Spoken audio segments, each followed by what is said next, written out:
नमस्कार मंडळी, मी माई आपलं सर्वांचं स्वागत करते माई स्वयंपाकघरामध्ये। आजची आपली रेसिपी आहे ओल्या नारळाची सुकी चटणी। यासाठी आपल्याला लागणार आहे ओलं नारळ, सांबार, 6-7 लसूण पाकळ्या, 4-5 हिरव्या मिरच्या, थोडं अगदी अद्रक, 5-6 कढीपत्ता, मोहरी, जिरं आणि मीठ।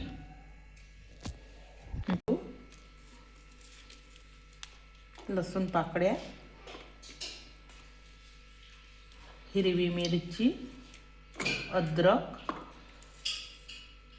कढीपत्ता आणि नारळ आणि सांबार काढून घेतलेले मिक्सरमधून।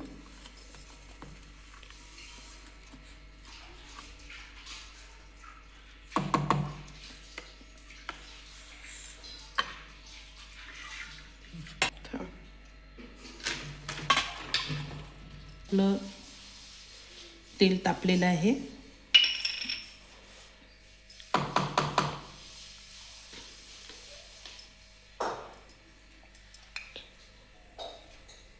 यावर आपण जिरं टाकून घेऊ।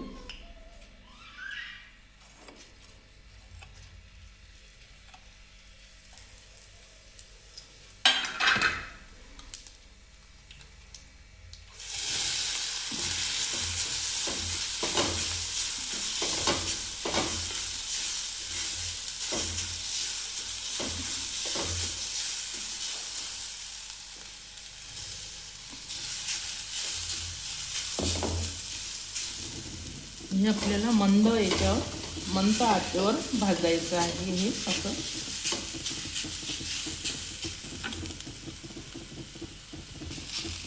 यावर आता मीठ टाकायचं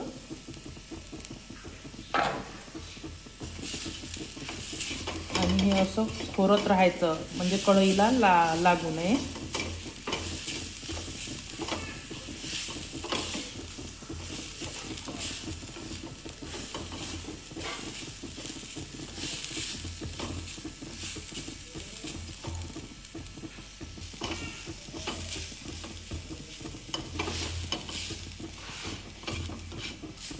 छान सुगंध येईपर्यंत असं भाजत राहायचं। शिजली की बरोबर सुगंध सुटते त्याचा।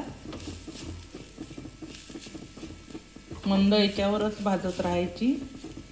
फुल याच्यावर जर आपण केलं तर हे जळून जाते।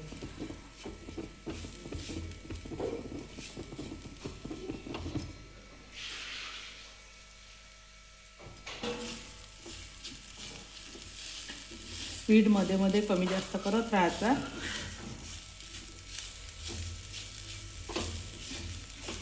पण शक्यतो कमी याच्यावरच भाजायची ती, नाहीतर मग जळून जाते लवकर। नारळ तसंही लवकर जळून जाते।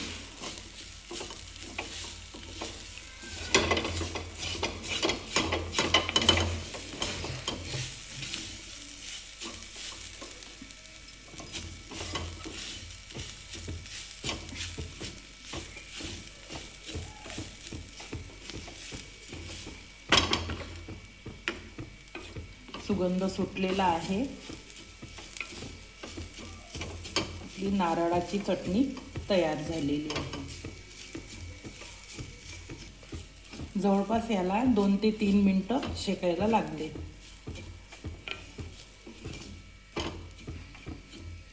झालेली आहे। मी गॅस बंद केलेला आहे। आता हे आपल्याला एका बाउलमध्ये काढून घ्यायचं आहे।